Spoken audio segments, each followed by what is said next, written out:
Hello, everybody. Tyler James here with ComixLaunch, and I have another great creator conversation queued up and ready to go for you today. So thank you for tuning in.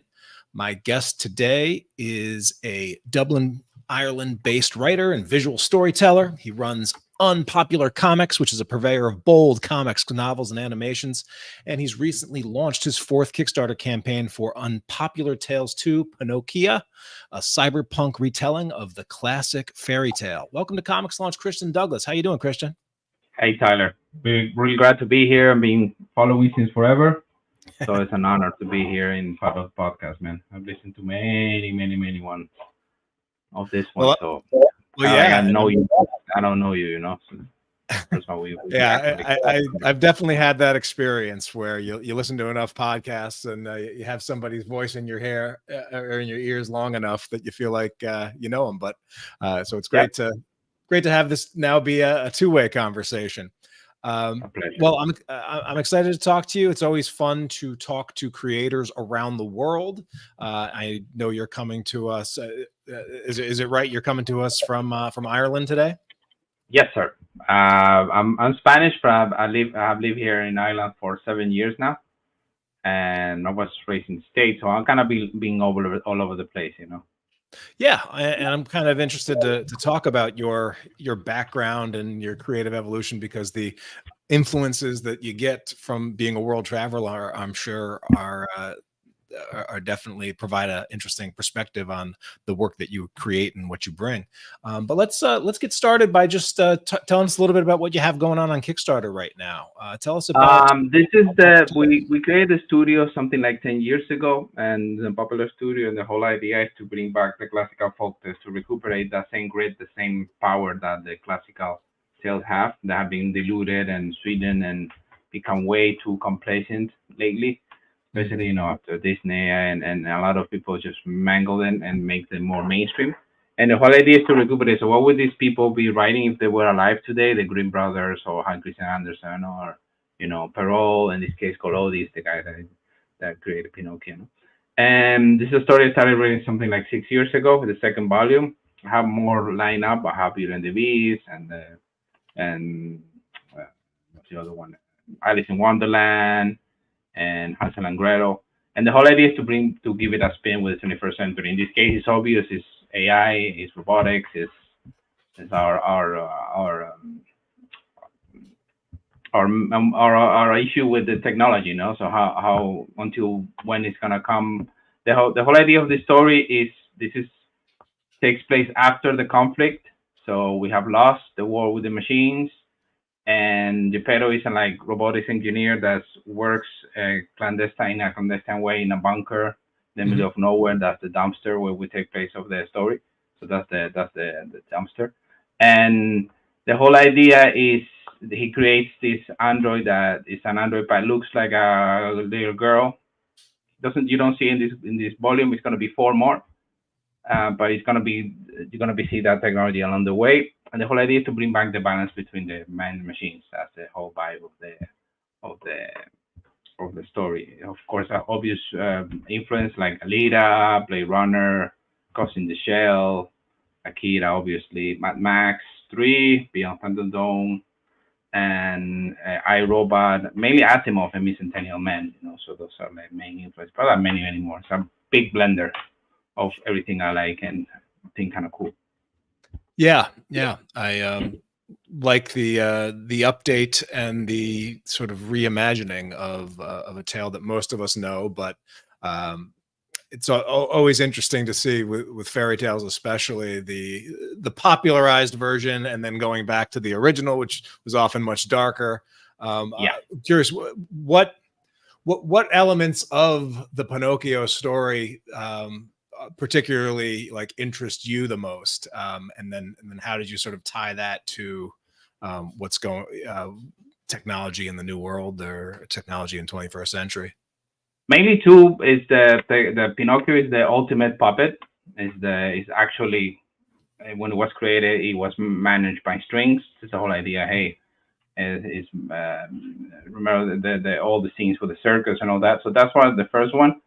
And the second one will be the whole idea of innocence and wanting to what makes us human, you know. So the whole idea that the story started in the previous book that we edited last year, it's called Punk Droid, and the title of that story is that the girl who wanted to be real. So it's the reflection of what makes us humans, what makes us alive, because all the whole story is narrated from the side of the machine. So because Geppetto has already been dead, spoilers, for decades, and she's her brainchild, you know. So it's how will machines see us as a species, and how will a new set of eyes will look at the conflict, will look at all the how we use technology, how technology surpasses us because we couldn't handle coexistence. And it has a lot of undertones and other layers on it, you know. So it's not only what makes us human, but also what when you can give rights to an object, because at the beginning that's what robots are, just objects. And so when they become sentient, when they become when they will have rights, and when they will have when they can be autonomous, or what makes us what makes I think we have created to have that kind of autonomy. So there are many debates and things in the middle, and also how we handle ourselves with technology, and how we see it as an end and not as a means to an end. So there are many things inside the book, you know. The first part is mainly the story of her, and getting acquainted with her abilities, and the things that he can be able to do. So, but in the other numbers, we're going to travel to the only last two cities of humankind, and they're barely hidden. One is like underwater, and the other one's like in the middle of a volcano in a mountain, like really well hidden. And there's a number that's going to deal with the city of the machine. So it's in this first number, we mainly set the tone of the whole book, and we mainly set up her companions, her allies, and some forces that are also behind the curtain that are going to be revealed in the following numbers. So it's a lot of like setup and layer, and mainly put the reader in the setting. Was the main idea of number one, at least in Yeah. the book. Yeah.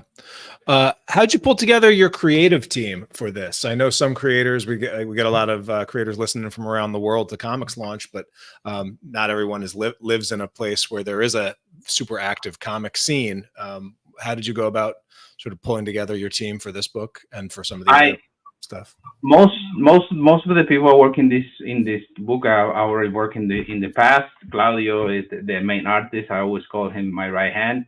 The guy that see there with the glasses, that's Claudio Sanchez. Is a fantastic artist from the south of Spain. And the people who help me with the marketing, and the people who help me with layouts and with the lettering and all that's already people that have been met along the way. And how do I started going into online? That's when I started. Hey, I have this idea. What do you guys think? In that sense, I was very lucky, because I met a couple of really cool people who opened a lot of doors, and then what I have to do is mainly show up and to be. I think the main thing in the indie comic is to be responsible, and to be somebody that you know that if you say something, you do something, and not just dream and plan, and just like, hey, if we have a deadline, so let's stick to that. If I say I'm gonna pay you in that amount, or you stick to your word. And that's mainly how you can build up a team nowadays, especially with the social media and all that. You don't really need to be inside a scene, or in a city that has a big scene or something like that. You can find a lot of people online. So it's mainly a ways of showing. Mainly I think that the most important thing is to show that accountability, is to show that you're a man of your word, or a man or woman of your word, whatever, and to be responsible for how you work and how you deal with things. I think that's about it. It's not something secret or something like that. Yeah, I mean, it's not something secret, but it sure is something that is needed to have a lasting career in sort of any endeavor, but especially in communities that are relatively niche, like comics. And like you, there's many artists or creators that I've worked with for years and years and years, and that only happens by putting one successful project after another and continuing to sort of do right by everybody. And so it's an important point to hit. Yeah. Curious a little bit about your background, having traveled a lot. Has comics always been something that you've been interested in, and how has and sort of how did you get into the comics as a medium versus all the other mediums that are out there to tell stories? Not at all. I come from theater. That's what I study, and I major in linguistics and literature. So I come from that's really my background is reading and writing.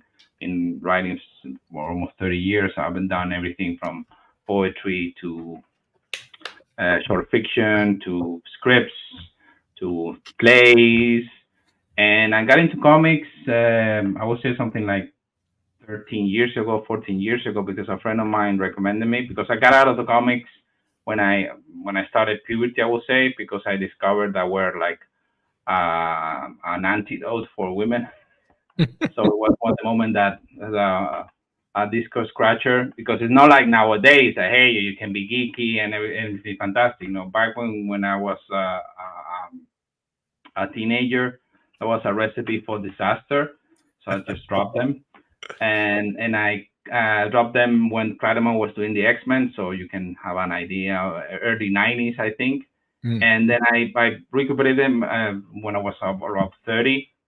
And because a friend of mine told me, because he knew I was struggling to do, like, what's going to be my next thing, and he said, oh, why don't you read this? And he gave me Dark Knight and Returns, and I said, okay, so comics are not for kids. Okay, this has been improved a lot. And then he gave me like Sandman, and he gave me, Watchmen, etc., etc. So that's when I discovered that comics is just an art form, and it's whatever the creator wants it to be. So it can be something from education to action-driven, more thriller, or you can put almost any genre you can think of in a comic, and it's very easy to I don't say easy to sell, because there's a way a lot too many competition, but it's easy on the eyes. I would like to say it's a visual medium, of course. It's not the same as a novel or as a play that you have a very specific audience that is driven to that, or is oriented to that kind of product. So it's more now it's mainstream. I mean, now of course, but that's mainly how it's not by accident, because I was kind of looking for, okay, what is the next thing I want to create, and I have the luck that I have these friends that were really into it, and they guide me through it. So that's how I entered it 13 years ago. Yeah, and I think that's definitely one of the best things about comics. Sometimes when I look at movies or even TV shows and how long the credits roll, and you see how many human beings it took to put that on, or you compare it to even a theater production of even moderate resources, it's a lot of people from the front stage, backstage, behind the scenes, and you can really just grab a handful of creators, or in some super talented people that can do a fully realized comic themselves, or with just a small group. So it definitely is a medium that you can tell big stories, you can tell visual stories, but you don't necessarily need massive budgets or a huge undertaking. And I also found that, like, if you have a theatrical background, I'm sure the kinds of stories that work on stage might also translate nicely to the comics medium, and then also poetry. Some of my best or my favorite writers, some of their comics almost read like poetry in terms of with the pairing of the imagery with the words that are on the page. So no, it's something that I, for example, when I read Sandman, I say, okay, oh, this guy his palette is very broad. So it's not only It's not only action, it's not only fantasy. He's also putting like social commentary there. He's putting some poetry. He's talking about Shakespeare. There's a time travel element to it, fantastic element to it. So you can really. That's when I realized, hey, this is just an art medium. So whatever you have in your head, you can put it in the page. Almost whatever. So and at the end of the day, because I've also done some animation too. So at the end of the day, it just tells stories. It's a thing of, hey, knowing the medium, knowing the details, knowing the tricks, knowing all the toolbox that you have. But at the end of the day, it's just the same. It's, hey, tell a story, make it interesting, have compelling characters, have an objective, have a super objective, have several things that are very common to all works. So I think what it changes is what you mentioned, the scope. I remember that my last theater production where we were 8 people, and on stage we're only like 2 or 3. So you have the lighting guy, the sound guy, you have also stage management, you have the person that deals with mm, the audience, etc. So it's always a big task. And in comics you can do it with 2, 3, 4 people, more or less you are covered. So it's a lot manageable in that sense for sure than theater production or even a short film, because I've done a couple of those too. And even there, you need a boom guy, you need a person with the lights. You know, you can handle the camera, but then you need somebody who's be handling the monitor. So it's always a task team. Yeah. Yep. How did you land on the branding and the company name of Unpopular Comics, Unpopular Tales for your journey? Why the sort of ironically negative term unpopular for something that I would think in just with the appeal of the art and the stories that you're telling, it's actually pretty popular. But how'd you come up with that name for your brand? Mainly was like a statement because we saw that everything or the majority of things that were popular in comics were really stale and empty, and I call them the golden package. So it's like a big box with a fantastic bow and shoe, looks amazing, but when you open, there's nothing in it. It's empty. So we wanted to be the opposite of that. So if that's a popular thing, we're gonna want to do the opposite of that. We want to have a lot of content, a lot of things inside, a lot of extra layers, a lot of depth, even if you're addressed to children or to whatever. So we want to make more comics for adults too. We want to make for teens. So that's the main. It's like a statement. So we say that mainly because of political correctness and all that. A lot of things that you cannot touch or you cannot say up. You're not gonna talk about this. You're gonna talk about that. So I wanted to be like the opposite of that. I want to be as straightforward as possible, as bold as possible, and as up in your face as possible. Because we saw that is being abandoned to a certain degree, in not only in comics but in art in general. So now everything needs to be PC and not offend anybody. So I think that the only group that really revealing is the comedians. The other one is like, hey, this is liberty of expression, and I can say what I want. If you're offended, that's your problem. So it's kind of like that. That's why we chose that name, like as a statement. What's the comic scene like in Ireland? There's a lot of people who work for the U.S. Tons. The majority that I know all work for the U.S. or for the U.K. market. The UK market is struggling a lot because of Brexit and all that. That they cut out. It's like they really shot themselves in the foot. I think in both feet at the same time with a shotgun. So it's gonna take them a while to recuperate from that. But mainly it's working from the US. You have also people from France. Also, I have somebody who worked from France. I have somebody who worked in animation too. That they jump back and forth. They do one animation. Normally, the work is animation, and then they do on the side comics. So it's very mixed. It depends a lot of what's your experience, and also what's your level of dedication. So and I know others. I have one of a good friend who is also a musician. So it's a very broad art scene for sure. And here in Ireland, what is there? I think is the biggest is music. Music here is crazy. The music scene here. Every town has several live bars, and people tour all over the island. They go to the UK and to Europe. So it's a very mixing, I would like to say. Yeah, it's very broad. It's very fascinating. You have a lot of people, not only locals, but people coming from the UK or from places like Australia or New Zealand who live, or from the US, of course, also that live here because they enjoy it more, because they feel more at home or more. It's true that it's a lot more quieter, easy to handle than a big city for sure. Ireland is not it's not New York, it's not LA, it's not crazy traffic or crazy pollution. It's very quiet, and it's. I always like to say one of my favorite parts is like the line between the countryside and the city is very blurred. It's Hmm. very blurred, because you see like wild animals inside the city. You see ducks, you see goose, you see horses, like normal.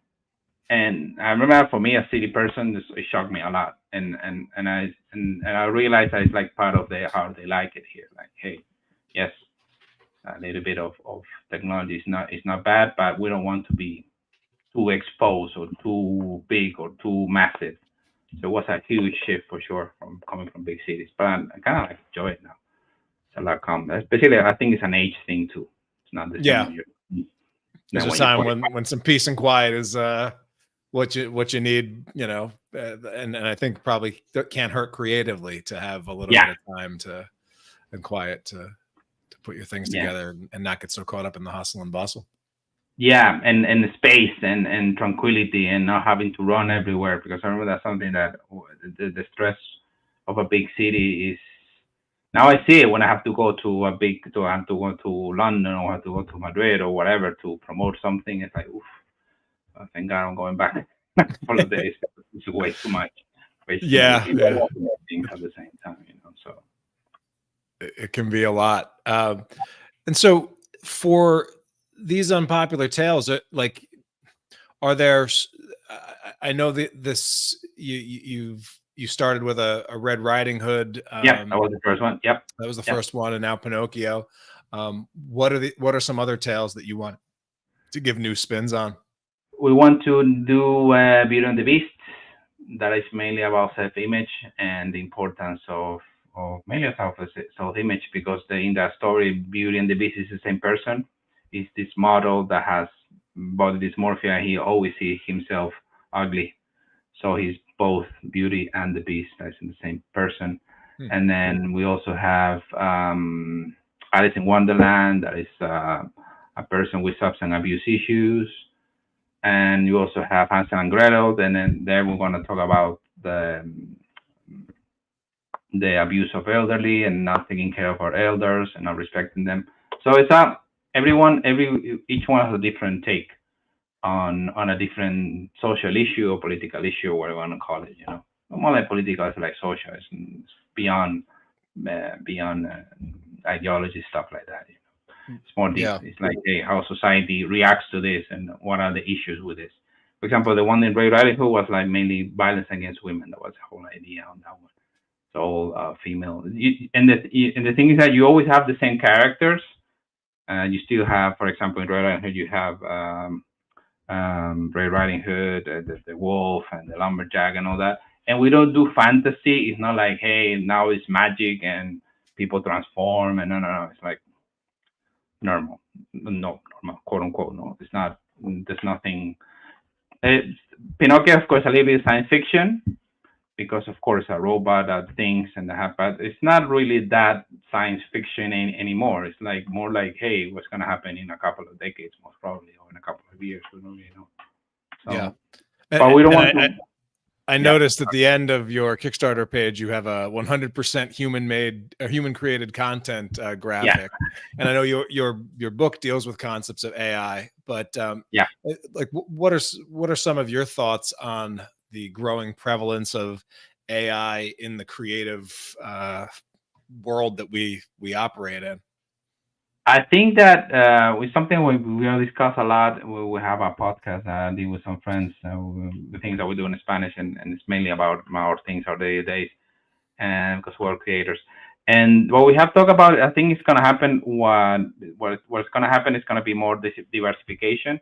So it's gonna be like a mass-produced, quick, cheap uh, product made by machines, and just like cure a little bit or check a little bit by human beings. And then it's gonna be like the handmade done by humans. So for me, it's like I always give the analogy of like fast food and going to a restaurant. So the fast food is gonna be the AI that's gonna be cheaper, faster, quicker, just to get your fix. That's it. And then the restaurant is gonna be the human experience. So they're gonna give you, it's gonna be a mantle, there's gonna be a waiter, there's gonna be wine. You're gonna have to talk to the chef. So there's a whole ritual behind it. And you're gonna be more taken care of. And of course, the price point got different greatly. So the AI, the automatic or whatever you want to call it, model is going to be a lot cheaper, faster, and quicker, and they're always going to be a little bit pricier, but more quality, more detail, attention to detail, more attention to tailor to the audience too. So I think that's what's going to happen. It's like the wine market. You know, you have the $2 bottle wine, and then you have the 300, 400, and everything in between. So I think that's gonna be how that's gonna change. And the thing with AI is that I would say that it's not only our parcel, you know, comics or artist or whatever you want to call it, but it's something that's gonna change literally everything. I work in IT, and I see what it can do, and it's gonna permeate and change a lot of things: Yeah. healthcare, medicine, you name it, engineering, mass production, creation of things, streaming of pieces. So it's a lot of things. I always say that to people that this is like the invention of electricity. Mm. It's gonna be that bigger shift, because what we're seeing right now is not the tip. It's like the breeze on the tip of the iceberg. So we don't know the depth yet, but it's we only seeing certain things that they're just playing around with to see how people react. The big things, the big guns are gonna come in the next 5 to 10 years. That's what we want to really see. And you know things with technology that it never grows normally. It always grows exponentially. You know? So it's gonna have this peak of crazy development. And there's a lot of groups and a lot of companies all spending a lot of money in departments that Yeah. they so Yeah, it does seem like the train has already left the station on it, and there's yeah. probably going to be a lot of, you know, a lot of noise. But Yeah. I think I saw some headlines of DC like canceling an artist because of him being accused of using AI tools, or you know, or just being straight up an AI artist. So they canceled some covers from him.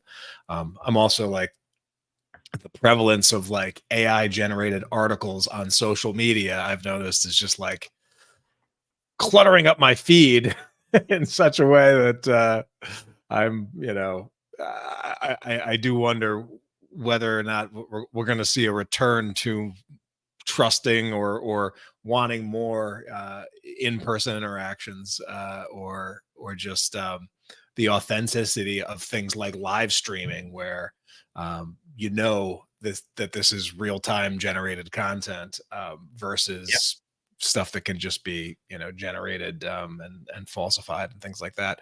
There's a lot of ways this whole thing can go, but Yeah. I definitely also see, you know, that there are some ways that it's already, you know, speeding up workflows, like things like automated transcription for videos like this, the ability to easily create dozens of of clips, or for different social media platforms, or to repurpose things like this. Some of that is artificial intelligence. That so it cuts both ways, and I think figuring out how we're going to navigate with it and do it ethically is going to be one of the challenges that we'll deal with, and then the folks that come after us will be dealing with as well. Yeah, I think there's gonna be, even from a judicial point of view, there's gonna be a lot of interesting years until we get a lot of sentences, and so people stop doing, ripping all other people's work. But as long as you disclose it, hey, we've done this, we handle this, and we didn't do anything unethical. I think it's a tool like everything else, because this has happened. I remember when Photoshop started, everybody said, "Oh, this is the death of photography. Nobody's gonna do another picture anymore. Photography is still there." Or the cinema was gonna be the death of the TV is gonna be the death of cinema. And so we have heard this many times before, and it's gonna be a lot of years of adjustments for sure. There's some people who are gonna lose their positions nowadays, but new positions are gonna be created. I know, for example, I'll give you two examples. I have one, and it's one of my mentors, incredible artist, been working since forever. He worked with Marvel mainly and drawing Silver Surfer. And he told me that now his demand for commissions are greater because people want the real thing, the paper. They want to see it, want to feel the ink. They don't want to have something on the screen. As you mentioned before, you don't really know who draw. His demand for his work is growing a lot. And then I have another friend of mine who works as he call it the stream flow improver. So he goes to studios and he tells them how AI can help them faster, quicker, and achieve results. And that's all he does. And he gets paid really good by doing that, just by teaching them new tools. So I think it's just a way of hey, as I mentioned before, adjustment, and that you have to have your style. It's true that a lot of creators that were based their life work in doing what's it called? It's called this. I always call them the art, the fan art, and all that. All that crowd is gonna disappear, because then you're gonna have you don't need a person that creates something based on another thing. You just have a keyboard and a mouse, and you have in your house for free or for very cheap. So you don't need nobody doing fan art anymore. So I think that's good to a certain degree. We need to have more original content. We need to have more people with styles. We need to see more different approaches to themes and to ideas. So I think it's good in that sense, Yeah, interesting. Yeah. It's been a while since I've done it, but are you up for the ComixLaunch speed round? Okay. All right. Yeah. As a longtime listener, it's been a little bit since I've done the ComixLaunch speed round, but this is the first time we're chatting. Might as well get you on it. Finish this sentence. Kickstarter is blank. It's a fantastic way to test the acceptance of any product. Awesome. Number two. So this is a question I've been asking for a while. I actually have a meeting coming up with one of the programmers at Kickstarter, technical officer at Kickstarter. But the question that I've asked for a long time is, let's pretend the powers that be at Kickstarter are listening. If you could change one thing about the platform, what would it be? I will have package of traffic or leads for creators, like tiers, if you want to, because I would prefer to give my money to Kickstarter to give it to Facebook, to Instagram, for example. Interesting. Yeah. So almost like, and this is something that I've sort of speculated a little bit about, is the double-edged sword of Kickstarter as a platform, and many sales platforms out there also have advertising through that platform. So you're saying you'd love the ability to be able to boost your project's visibility on the Kickstarter platform in exchange for funding? Yeah, or for sure. money? Yeah, for sure. I will gladly, really, totally enjoy it doing it because we need to grow our mailing list, to grow our fan base, to grow.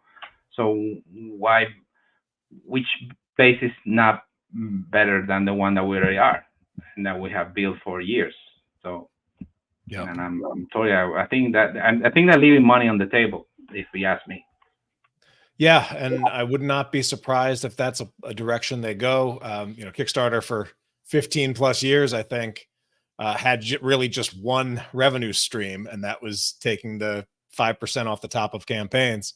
But now that they have Kickstarter performance marketing, they're like in-house digital agency, which is rolling out in beta right now.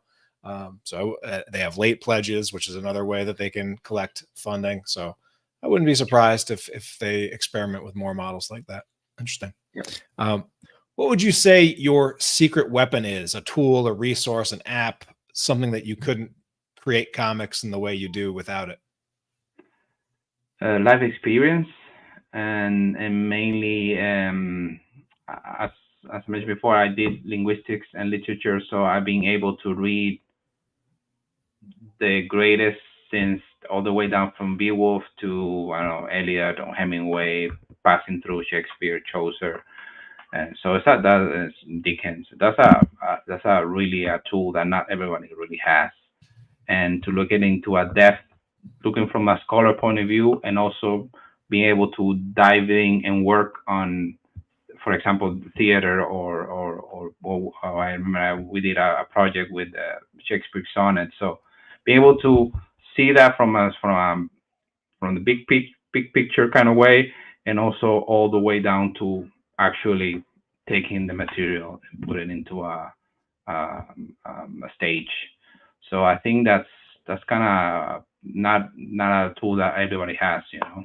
So I think I bring that to the table, and also as you mentioned before, living in several places, meeting a lot of people from different culture. My wife is Chinese, so I've been living I've seen Asia too, so I know a little bit of everywhere, you know. So and the more that I travel, the more I meet people, the more I believe we're really similar. What differentiates that is just tiny things like what color you prefer or something that not relevant because Yeah. we're the same species at the end of the day, you know. Everyone wants the same things, one piece. They want to have an income stream. They want to have a place to live, and have food on the table, have their kids grow in security. So that's about it, I think. Absolutely. So I'm seeing on your Kickstarter page that you guys to date have shipped over 2,000 books worldwide to 15 countries, lots of successful backers. And I also know that fulfillment is an area that often trips up Kickstarter creators. Do you have any a fulfillment tip for our listeners, especially for our listeners who might be in Europe or in England, or excuse me, in Ireland? Yeah, a tip: always double, triple, fourth time, fifth time check the shipping posts all the time. It's very important, very important. Always have at least 2 or 3 printers in case one fails. You have another one, and also have that 5-10% extra budget for things that can go wrong, because most of the time something will go wrong, something will get lost, or something's gonna be broken, or you're not gonna receive it, or you receive it a color that you didn't want and you have to reorder. So always have this extra, not normally doesn't need to be something more than 10%, but have this X factor always in your mind, on the back of your mind, because things happen. You know, this is life. You have to be prepared as much as possible for the unexpected. You know, I always say that hope for the best, but prepare for the worst. Absolutely. And last speed round question: can you recommend one comic or book not done by you that you think more people need to check out? Well, a lot of people need, if they haven't done already, I think it's a very well-known book. If you haven't seen The Sandman, they definitely need to check it out, because it's especially the first part. Then the one that they did recently, not so much. I didn't like it that much. But the first, I think it's 12 books, if I'm not mistaken. The original run is it's a trip. It's a mind trip. It's incredible. It's the story of these beings that are eternal, that are dream and destiny and love and despair and death that are all like a brotherhood, and mainly it's focused on dream, but and it starts in the I think it was the First World War, if I'm not mistaken, after the First World War, that when they trap him. So it's a fantastic book. If you haven't checked it out, I definitely recommend you to check it out, because it has, as I mentioned before, has everything. It has poetry, it has theater, has adventure, has social commentary, has action, has fantasy, you name it. Has incredible characters, and that's where Lucifer and who watched that comic, that's when it came from. And so that's one of that I recommend highly. I don't think Neil needs any promotion. Everybody knows who he is, but Yeah, he's probably doing all right from the book sales yeah, perspective, anyway. I think he's doing okay. But it's especially for somebody who hasn't, who still think like I did some years ago that comics are for kids or comics are just superheroes. That's a book that's gonna really blow their mind for sure, guaranteed. Absolutely. So there's about, as we're recording this, 24 more days to go for your current Kickstarter, Pinocchio. Any other projects that you want to tease that you hope to get out before the end of the year, or other things that you're working on that you want to tell people about? Yeah, we're gonna be in New York Comic Con, so that's gonna be the highlight of the year for us. We have a Awesome. booth there. We're gonna share with some buddies, so that's gonna be a mind trip for sure. I haven't been in New York in many years. So that's gonna be cool. We want to show them this book. That's why we launch in the summer. We don't really do anything on the summer because we know how people are, and especially here there's a lot of everyone's on holiday and it's good outside. So the least you want to spend money and or paying in time to Kickstarter. But I kind of broke my own rule. But I wanted to also test the water to see how well summer campaign would go. And then we have lined up the number two. We're already working on it, and the number three, number four. Those two are going to be next year. Number two, hopefully before the end of the year. And also next year we want to do Punk Droid Volume Two. That is a cyberpunk anthology that we do. I would say it's a combination of Black Mirror theme or spirit, Black Mirror, The Twilight Zone, that kind of science fiction, but with love, death, and robot aesthetics. So like really flashy and really cool designs. So want to do the volume two, hopefully next year. Awesome. Yep. And do you have one final piece of advice out there for aspiring comic creators or Kickstarter creators? Something that you want to share? I would say take it easy. Pay attention to what people like Tyler and people who've been doing it for many years, who have been like really grinding and knowing their stuff. So remember that this is an overnight success is 8 years in the making, more or less. So don't worry if you're starting and you don't have that many backers, or it's more complicated to get meetings or to get interviews.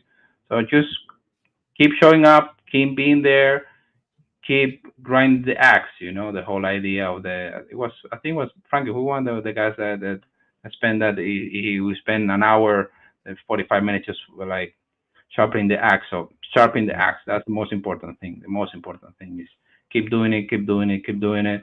I remember that I have this conversation with a friend of mine as a writer. Remember why you start doing it, why you love it. So don't lose that, because you lose that, then it just becomes another 9 to 5. So always keep that in present. And sometimes you need to back out for a little bit. Do it. There's nothing wrong with that. You also need your peace of mind and some time to rest.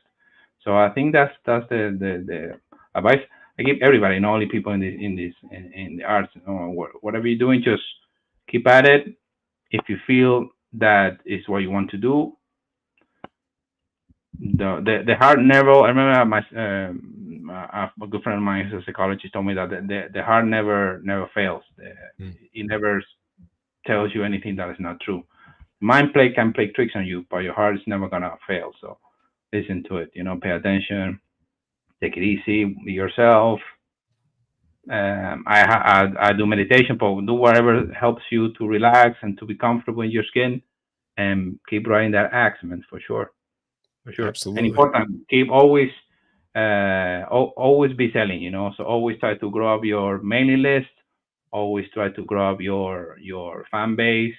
Go to places, stretch hands, have conversations, and be normal. Be as normal as possible. Don't be weird.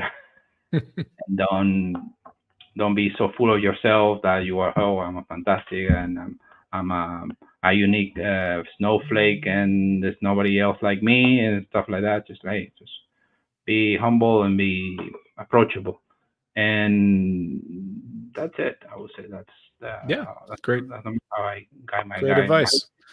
Yep. What's the best way for people to connect with you or to keep following your stuff? The best way is the website is unpopstudio.com. That's UNPOPSTUDIO. That's the website. Fantastic. Yep. Because there you have all the socials. You have the Twitter, the Instagram, the TikTok, everything. And the only one that's not there is LinkedIn. But you can always find us on Popular Studio, on Popular Comics. You Google that, you find all of them.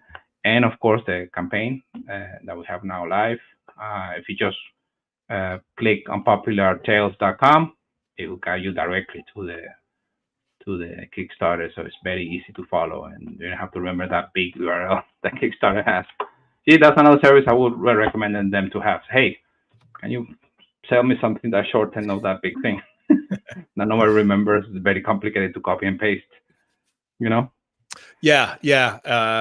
That's definitely something. And one little tip or trick that I always employ when we're doing our Kickstarter URLs is before I submit I will give it a short name, give my name the short name, change the project title to my short name, then create the URL, then go change the longer name back. Okay. That'll at least cut a few characters out of this part to it, but yeah, it is still a little bit longer than one might. We always buy the URL, so we don't mind. The things that we change it because it's the name of the studio, so we just next year we're gonna use it for the next project. So it's always the same, but that's something that again, 10 years or 10 or 20 they can be charging, and I will be gladly paying them directly than paying another server. So nice. Why not? Well, Christian, it's been great to finally meet you and talk back and forth as opposed to a one-way conversation. I appreciate you making the time for us and sharing your insights with the ComixLaunch audience. It's a pleasure, man. As I feel very honored to be in this podcast. As I mentioned before, I've been following you since forever, and huge fan. I'm also part of the Comics Drive course that I highly recommend for anyone who wants to really get serious about the Kickstarter and crowdfunding efforts. And I love the community you have built, and so I'm really honored to be in this space, man, for sure. Yeah, and I'm happy to have you as a part of it. It's been it's always great to bring new people into the community and join so many creative people that even if I've never actually had the chance to meet them face to face, it feels like there's not a convention or a city I couldn't go at this point without knowing that there'd be at least some creators out there that are part of the community. And so, yeah, for sure. If you ever come to Ireland, we have I can show you a couple of puffs, a couple of pints. I'm definitely going to take you up on that next time I am. For sure. So appreciate it. And I want to thank everybody else for tuning in, watching this. Christian and I can't wait to see what you all launch next. Take care, everybody. Take care. Bye-bye.